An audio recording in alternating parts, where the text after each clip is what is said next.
13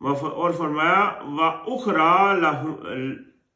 لَمْ تَقْدِرُوا عَلَيْهَا قَدْ أَحَاطَ اللَّهُ بِهَا وَكَانَ اللَّهُ عَلَى كُلِّ شَيْءٍ قَدِيرٌ، اور دوسری یعنی کہ اور فائدے بھی، نہیں تم قادر ہوئے جن پر، یعنی کہ بغیر اللہ پاک نے چاہے تمہاری مطلب وہ قادر نہیں تھے، اللہ پاک نے ایسے ہی جس طرح سورہ حشر میں آتا ہے کہ وہ جب گئے اپنا ان یہودیوں کی طرف، تو اللہ پاک نے ان یہودیوں کے دلوں میں تمہارا رعب ڈال دیا، تو وہ خود اپنے گھر اجاڑنے لگے، انہوں نے کہا لو آ کر لے لو سارا کچھ۔ تو یہ ہوا کس لیے کہ اللہ پاک نے ان کو مطلب تقویت دی اور ان کو فتح دی۔ تو فرمایا قادر ہوئے جن پر، تحقیق گھیر رکھا ہے اللہ تعالیٰ نے انہیں، یعنی کہ اللہ تعالیٰ نے انہیں آپ کے وہ گھیرے میں دیا اور ان کو مطلب آپ سے ہاتھوں کو روک رکھا ان لوگوں کے کو، اور ہے اللہ تعالیٰ اوپر ہر چیز کے خوب قدرت رکھنے والا۔ یہ اللہ تعالیٰ ہر چیز کے اوپر قادر ہے۔ اللہ تعالیٰ کو پہلی بات ذہن میں رکھیں کہ کسی انسان کی کوئی ضرورت نہیں۔ اللہ نے قرآن میں فرمایا اگر اللہ چاہتا تو سب ایک ہی طرف چلتے رہتے۔ آج ہم دنیا میں دیکھتے ہیں مثال کے طور کے اوپر جو شیروں کا جھنڈ ہے وہ سب اکٹھا چل رہا ہوتا ہے، جو زیبروں کا جھنڈ ہوتا ہے وہ سب اکٹھا چل رہا ہوتا ہے، اسی طرح جو مطلب جنگلی گائیں ہیں ان کا جو جھنڈ ہوتا ہے وہ اکٹھا چل رہا ہوتا ہے، اسی طرح پرندوں کی ہم دیکھتے ہیں گروپ کے گروپ جو ایک طرح کے ہوتے ہیں وہ ایک ہی طرف چل رہے اکٹھے چل رہے ہوتے ہیں، اسی طرح مچھلیوں کے آپ سمندر میں جائیں تو وہاں بھی آپ دیکھتے ہیں کہ اسی طرح کا مطلب ماحول ہے۔ تو انسان کو بھی اگر اللہ چاہتا تو ایک ہی طرف چلانے کے اوپر قادر تھا، لیکن انسان کو اللہ پاک نے چھوٹ دے دی کہ وہ چوائس کر لے، صحیح اور بہتر اس کے اندر ڈال دیا۔ اللہ پاک نے فرمایا وَنَفْسُ وَمَا سَوَّاهَا وَأَلْهَمَهَا فُجُورَهَا وَتَقْوَاهَا، یعنی کہ نفس جس کو اس نے سنوارا پھر اس کے اندر ڈال دیا اچھائی اور برائی کی تمیز۔ تو اللہ نے یہ انسان کے اندر ڈالی ہوئی ہے۔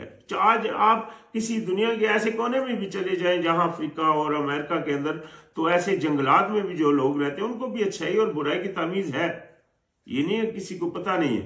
تو لہذا یہ چیز ہے جو اللہ پاک نے چھوڑی، اور پھر اللہ نے ان کو جو ماننے والے ہیں ان کو تو اپنا فوجی قرار دیا، اپنا بندہ قرار دیا، اور جو نہیں ماننے والے ان کو گروپ شیطان کا قرار دیا۔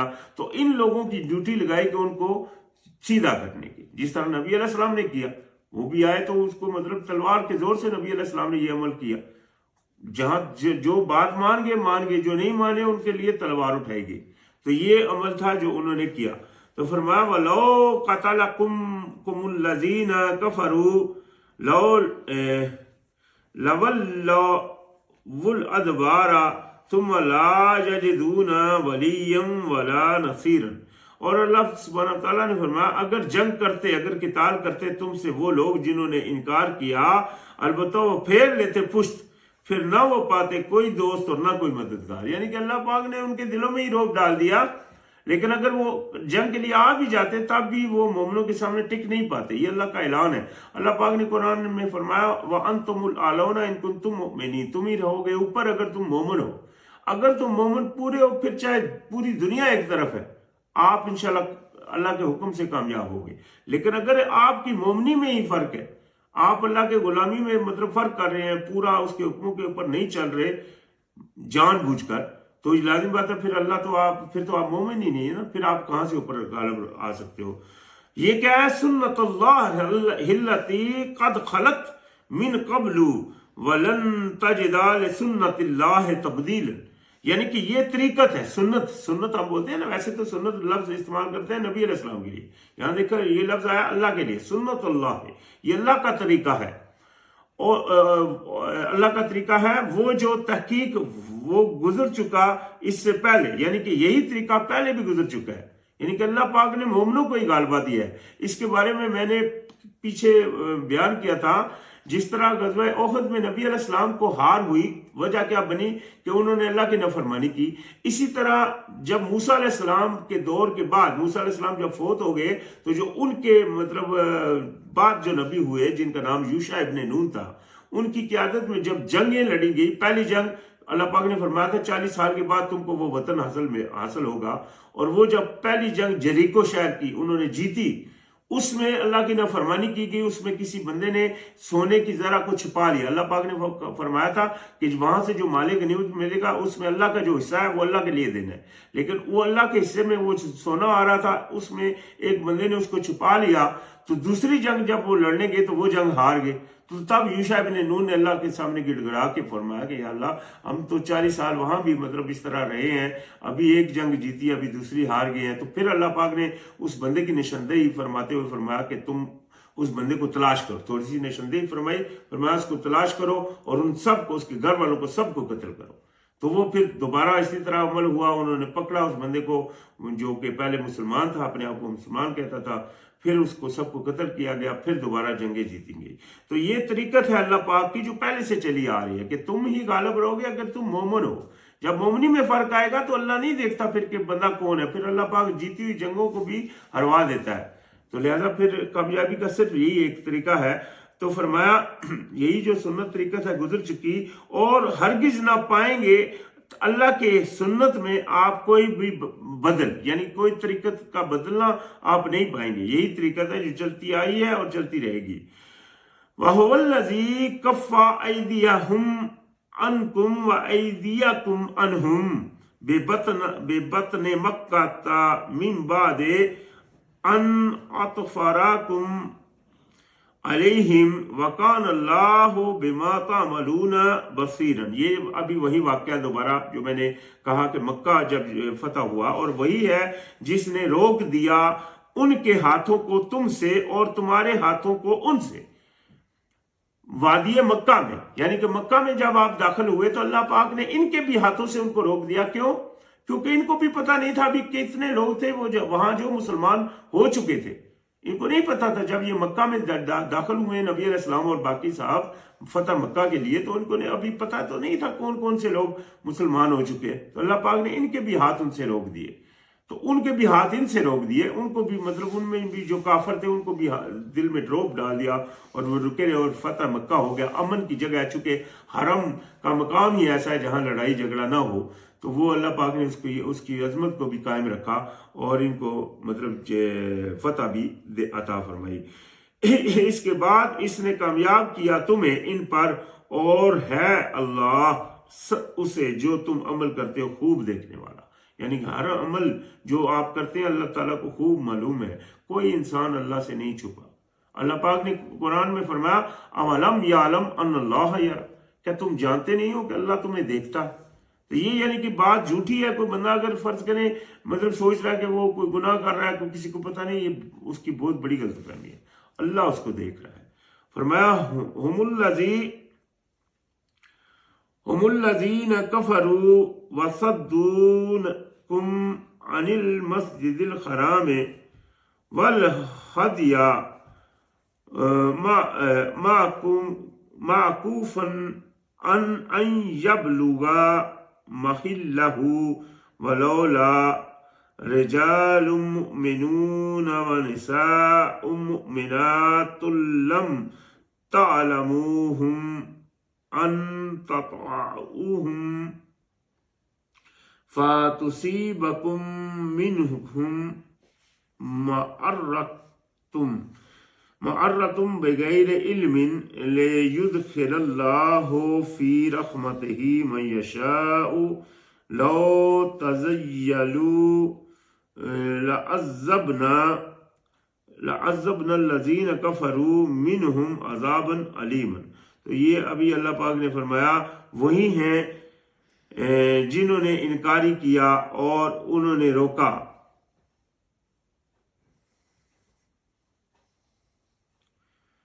یعنی کہ وہی ہیں جنہوں نے کفر کیا اور انہوں نے روکا تمہیں مسجد حرام سے اور قربانی کے جانوروں کو جو روکے ہوئے تھے کہ وہ پہنچتے اپنی حلال گاہ کو۔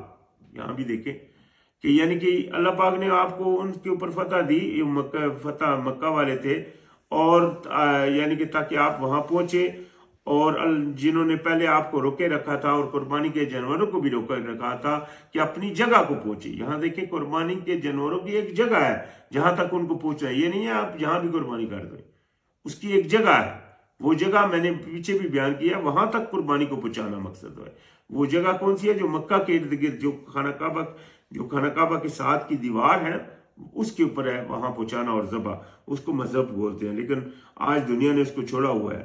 تو فرمایا اپنی حلال گاہ کو، اور اگر نہ ہوتے کچھ مرد مومن اور کچھ عورتیں مومن، نہیں تم جانتے انہیں کہ تم پامال کر دو گے انہیں، پھر پہنچتی تمہیں ان کی وجہ سے کوئی تکلیف بغیر علم کے، تاکہ داخل کرے اللہ تعالیٰ اپنی رحمت میں جسے چاہے۔ اگر وہ الگ ہو گئے ہوتے، البتہ عذاب دیتے ہم ان کو جنہوں نے انکاری کیا، ان میں سے عذاب دردناک۔ یعنی کہ اللہ پاک نے فرمایا کہ اگر نہ ہوتے وہاں مکہ کے اندر کوئی ایسے مومن جن کو تم جانتے نہیں تھے، یعنی کہ تم کو تو نہیں پتا تھا مکہ کے اندر کون سے لوگ ایمان لے آئے، تو تم کو ناواقفی کی وجہ سے ہو سکتا تم ان کو قتل کر دیتے، تو اس لیے اللہ پاک نے روک دیا۔ لیکن اگر ایسا نہیں ہوتا تو اللہ پاک تمہارے ہاتھوں سے ان کو عذاب بھی دیتا۔ تو یہ اللہ پاک نے اس کی ڈکلیریشن فرما دی۔ فرمایا اذ جعل الذین کفروا فی قلوبہم الحمیۃ حمیۃ الجاہلیت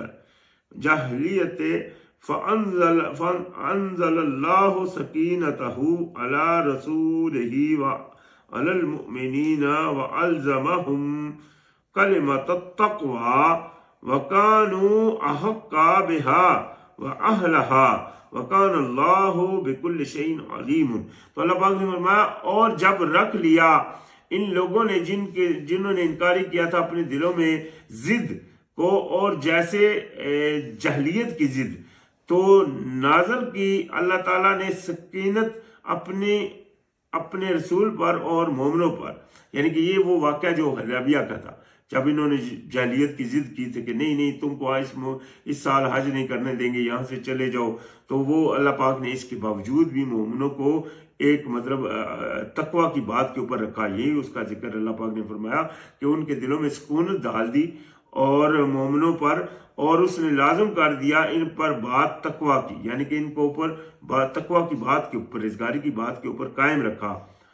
اور تھے وہ زیادہ حقدار اسی کے، یعنی کہ مومن اسی کے حقدار تھے کہ اللہ پاک ان کو تقوی کی بات کے اوپر قائم رکھے، اور اہل اس کے، یعنی کہ اس کی اہل تھے، اور ہے اللہ تعالیٰ ہر چیز کو خوب جاننے والا۔ یعنی کہ یہ اللہ کی مہربانی سے ہی ایسا سب کچھ ہوا۔ فرمایا لقد صدق اللہ رسولہ الرؤیا بالحق لتدخلن المسجد الحرام ان شاء اللہ آمنین محلقین رؤوسکم ومقصرین لا تخافون فعلم ما لم تعلموا فجعل من دون ذلك فتحا قریبا۔ تو یہ اللہ پاک نے یہاں بھی پورا وہ واقعہ، وہ خواب جو نبی علیہ السلام نے دیکھا تھا، میں نے جو شروع میں بتایا تھا کہ نبی علیہ السلام نے خواب دیکھا کہ وہ حج کر رہے ہیں، اور یہ خواب جب انہوں نے اپنے صحابہ سے کہا تو سب تیار ہو کر چلے گئے، لیکن وہاں حج تو نہیں ہوا تھا، وہ صلح حدیبیہ سے واپس آ گئے تھے۔ تو حج میں کیا، خواب میں کیا دیکھا تھا کہ حج کر رہے ہیں، تو یہ اس خواب کی اللہ پاک نے تعبیر یہاں بتائی۔ اللہ پاک نے فرمایا تحقیق اللہ تعالیٰ نے سچی خبر دی اللہ نے اپنے رسول کو خواب میں جو خبر، یعنی کہ اللہ نے کو دی وہ حق تھی، ساتھ حق کے کہ البتہ تم ضرور داخل ہوگے مسجد حرام میں اگر چاہے اللہ۔ تو وہ دیکھو نا، جب فتح مکہ ہوا پھر وہ دوبارہ وہاں داخل بھی ہوئے، پھر انہوں نے حج بھی کیا، تو وہ خواب پوری ہوگی۔ ٹھیک ہے جی، تو فرمایا کہ تم ضرور داخل ہوگے اس میں امن کی حالت میں، منڈواتے ہوئے سروں کو، وہاں سر منڈواؤ گے، اور یعنی کہ آدھا کرو گے اس کو اپنی باقی چیزوں کو، یعنی کہ باقی چیزیں میں سب چیزیں، ناخن وغیرہ بھی آ جاتے ہیں، نارمل بال بھی آ جاتے ہیں، سب چیزیں آ جاتی ہیں، یعنی کہ بال جو سر کے ہیں ان کو منڈواؤ گے، اور جتنی بھی باقی چیزیں ان کو ترشواؤ گے، یعنی کہ ان کو آدھا کرو گے، کم کرنے۔ یہاں دیکھیں نا، یہ نہیں آتا کہ اللہ پاک نے جیسا کہ دوسری صورت میں فرمایا، سورۃ الروم میں فرمایا کہ اللہ نے جس فطرت کے اوپر پیدا کیا انسان کو، نہیں بدلتی اس کی فطرت، یا اس آیت میں اس طرح ہے. تو یہ بات ذہن میں رہے کہ جہاں اللہ پاک نے فرما دیا کہ تم کٹواؤ گے تو وہاں اللہ پاک نے خود حکم دے دیا، تو ابھی کٹوانے کی اجازت ہے. اگر تو یہ حکم نہیں ہوتا پھر ہم بال بھی نہیں مٹوا سکتے تھے، نہ ہی اپنے باقی جسموں کے ناخن تک نہیں کاٹ سکتے تھے، کیونکہ اللہ کا حکم ہی نہیں ہوتا، کیونکہ اللہ پاک نے پیچھے فرما دیا تھا کہ اللہ کے نہیں تم بدلو گے اللہ کی تخلیق کو. تو لہذا اس میں اللہ پاک نے اجازت دے دی، تو یعنی کہ وہ اجازت ظاہر ہو گئی. فرمایا لا تخافون، نہیں تمہیں خوف ہوگا، تو اس نے جان لیا جو نہیں تم جانتے تھے، تو اس نے کر دی علاوہ اس کے فتح قریبی، یعنی کہ پھر پہلے تم کو وہ خواب کی تعبیر دی، بعد میں اس نے تم کو فتح قریبی کر کے تم کو فتح مکہ بھی کروا دیا. یہ سارا واقعہ ہے. هو الذی ارسل رسولہ بالہدی ودین الحق لیظہرہ علی الدین کلہ وکفی باللہ شہیدا.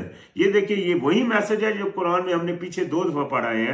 ایک تو سورہ توبہ میں بھی سورہ توبہ میں بھی پڑھا اور دوسرا سورہ بقرہ میں بھی پڑھا ہے. اس میں کیا اللہ پاک نے فرمایا، وہی ہے جس نے بھیجا اپنے رسول کو ساتھ ہدایت کے اور سچے فیصلے کے، سچے قانون کے ساتھ بھیجا، اس لیے تاکہ وہ غالب کر دے تمام قانونوں پر اسے. یعنی کہ یہ قانون ایسا اللہ نے بھیجا ہے جس کو غالب کرنے کے لیے بھیجا ہے، اور اس کو غالب کون کرے گا؟ اللہ کا سپاہی، تاکہ اسے تمام ان کے اوپر غالب کر دے. اور کافی ہے اللہ گواہ، یعنی کہ اس بات کا گواہ اللہ کافی ہے، چاہے کسی کو اچھا لگے نہیں لگے. آج کی یہ حکومتیں ہیں یہ کہاں مانتی ہیں کہ اللہ کا قانون ہے؟ آج اللہ کا نعرہ لگائیں، اللہ کے قانون کے نفاذ کا نعرہ لگائیں تو یہی فوجی اور پولیس کے لوگ آپ کو گولی مارنے کے لیے سامنے آ جائیں گے ان کے حکومت کے حکم سے. کیوں؟ کیونکہ یہ کفر کا نظام ہے. یہ نہیں چاہتے کہ اللہ کا نظام آ جائے. اللہ کا نظام آ جائے گا تو انسانیت کے لیے بہتری ہوگی، لیکن ان کی مرضی ایسی نہیں ہے، کیونکہ جو کفار ہیں یہ سب ان کے اندر کام کر رہے ہیں. تو لہذا اس کا گواہ کافی ہے کہ یہی ہے حق فیصلہ ہے. فرمایا محمد الرسول اللہ والذین معاہ اشداء علی الکفار رحماء بینہم تراہم رکعا سجدا یبتغون فضلا من اللہ ورضوانا سیماہم فی وجوہہم من اثار السجود ذالک مثلہم فی التوراۃ ومثلہم فی الانجیل کزرع اخرج شطأہ فزارہ فاستغلظ فاستوى على سوقه يعجب الزراء ليغيظ بهم الكفار وعد الله الذين آمنوا وعملوا الصالحات منهم مغفرة وأجر عظيم. یہ بہت اہم ایک آیت ہے اس قرآن کی. اللہ پاک نے فرمایا محمد اللہ کے رسول ہیں.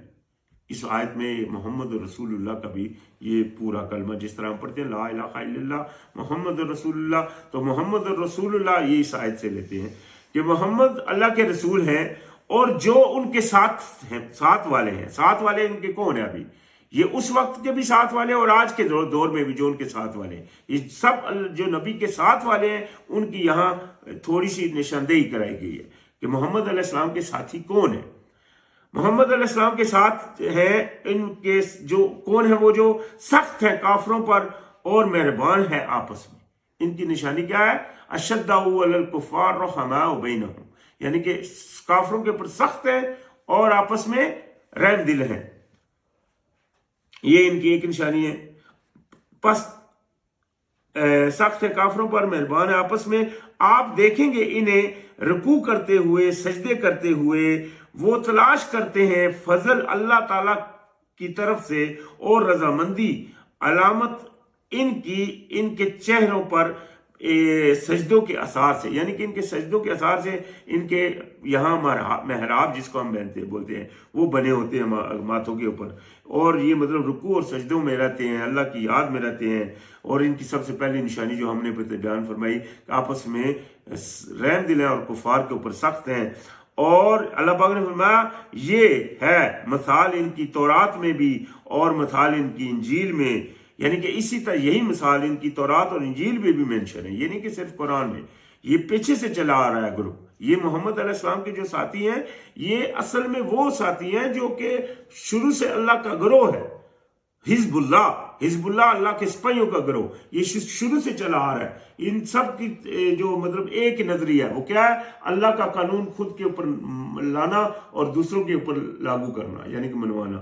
تو یہ ہے ان کی ساری وہ پہچان۔ اور مانند ایک کھیتی کے، یہ کیسے ہیں؟ مانند ایک کھیتی کے ہیں جس نے نکالی کونپلیں اپنی یعنی کہ وہ کھیتی کی وہ اپنی تمام پھلیں وغیرہ اس کے نے نکالی، پھر اس نے مضبوط کیا اس کو، یعنی کہ پھر وہ اپنی مضبوطی پہ آ گئی، پھر وہ سخت ہوئی، پھر وہ کھڑی ہو گئی اپنے تنے پر، اور خوش کرتی ہے کاشتکار کو، یعنی کہ جب وہ کاشتکار اس کو دیکھتا ہے بڑی خوبصورت لگتی ہے، تاکہ وہ غضبناک کرے ان کے ذریعے کافروں کو، یعنی کہ وہ جب کسی کو بھی ابھی اچھی کھیتی نکل آئی ہے تو جس کے دل میں نفس وہ ہوتا ہے، تھوڑی سی بیماری ہوتی ہے یا حسد ہوتا ہے، وہ دیکھتا ہے کسی کی کھیتی کو، وہ جلتا ہے اندر سے، ٹھیک ہے نا؟ تو ایسا ہی ہے ان کا بھی یہ حال، جو اللہ کے سپاہی ہیں وہ جب اللہ کے راستے میں نکلتے ہیں تو جو شیطان کا گروپ ہے وہ چونکہ اس طرح کا بن تو سکتا نہیں، چاہے اس کے اندر خواہش بھی ہے، تو لہذا وہ کیا کرتا ہے؟ اس سے جیلس ہوتا ہے، ان کا دشمن بن جاتا ہے۔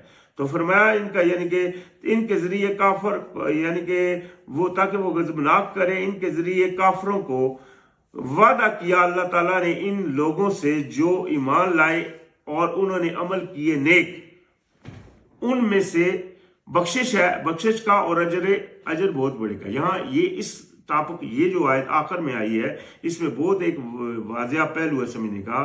اللہ پاک نے فرمایا کہ ان لوگوں میں سے، یعنی کہ جو محمد علیہ السلام کے ساتھی بھی تھے، جس طرح اصحاب رسول تھے، ان میں سے بھی اور بعد میں جو ہے ان میں سے بھی اللہ پاک نے فرمایا کہ اگر اللہ تعالیٰ نے ان لوگوں سے جو ایمان لائے اور عمل نیک کرتے رہے، یعنی کہ یہ پراپر اپنی جگہ قائم رہے، تو ان سے بخشش اور اجر عظیم کا وعدہ ہے۔ یعنی کہ اگر ان میں سے بھی کوئی ہٹ گئے اپنی جگہ سے تو پھر ان سے اجر عظیم کا وعدہ نہیں ہے۔ آج لوگ بولتے ہیں جو جنگ جمل ہوئی، جنگ جمل میں علی اور عائشہ کی لڑائی ہوئی، تو اس میں دیکھا جائے گا کون اللہ کے وعدے کے اوپر قائم ہے۔ جو تو قائم ہے وہ تو مومن ہوا، اور جو ناحق کے اوپر کھڑا ہے اس کے اوپر اللہ کی رحمت نہیں ہو سکتی، چاہے وہ اللہ کا نبی کے صحاب تھے۔ ان میں سے دو گروہ تھے، اگر دونوں میں سے دونوں حق پہ تو نہیں ہے، ایک تو ان میں سے نہ حق کے اوپر ہے، تو جو نہ حق کے اوپر ہے وہ اگر لازم بات ہے وہ اس نے پھر وہ عمل صالح کو چھوڑ دیا، تو لہذا اس کے اوپر اللہ کا وہ رحمت نہیں، بخشش نہیں اترے گی، کیونکہ اس کا شمار ہو گیا کفار میں۔ تو فرمایا، تو خیر یہ ابھی آخری آیت ہے چونکہ، تو اس بات کو ضروری سمجھے، یہ آخری آیت میں یہ منشن ہے۔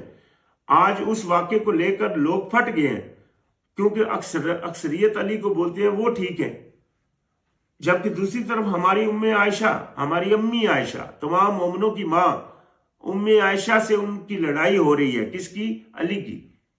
وجہ کیا تھی کہ امی عائشہ نے کہا تھا کہ جن لوگوں نے شہید کیا ہے عثمان کو، آپ اس کا بدلہ لیجئے، اور علی نے کہا تھا نہیں، بدلہ نہیں لوں گا، الٹا وہ ان سے لڑ پڑے۔ تو یہ سارا واقعہ سمجھنے کا ہے۔ اس میں یہ بات جھوٹی ہے جو اہل سنت والجماعت بولتے ہیں کہ دونوں جنتی ہے۔ دونوں کس طرح جنتی ہو سکتی ہے؟ جو جب لوگ لڑتے ہیں ان میں ایک حق پہ ہوتا ہے، دوسرا نہ حق پہ ہوتا ہے۔ اور اللہ پاک نے قرآن میں فرمایا کہ تم اگر دو مومن لڑے تو پہلے تو ان میں صلح کراؤ، اور پھر اگر دیکھو کہ ایک زیادتی کر رہا ہے تو تم اس سے لڑو۔ تو یہ بات واضح ہو گئی کہ وہی بچیں گے جو ایمان لائے اور عمل صالح کرتے رہے، ان کے لیے تو اب اللہ نے بخشش اور اجر کا وعدہ کیا ہے، لیکن جو اس کے اوپر قائم نہیں رہیں گے تو پھر ان کے لیے عذاب کی بھی اللہ پاک نے وعدے سنائی ہیں۔ تو خیر آج ہمارا اختتام انشاءاللہ سورہ فتح پر ہو گیا، اور انشاءاللہ پھر آگے دوسری سورہ سے شروعات ہوگی۔ السلام علیکم۔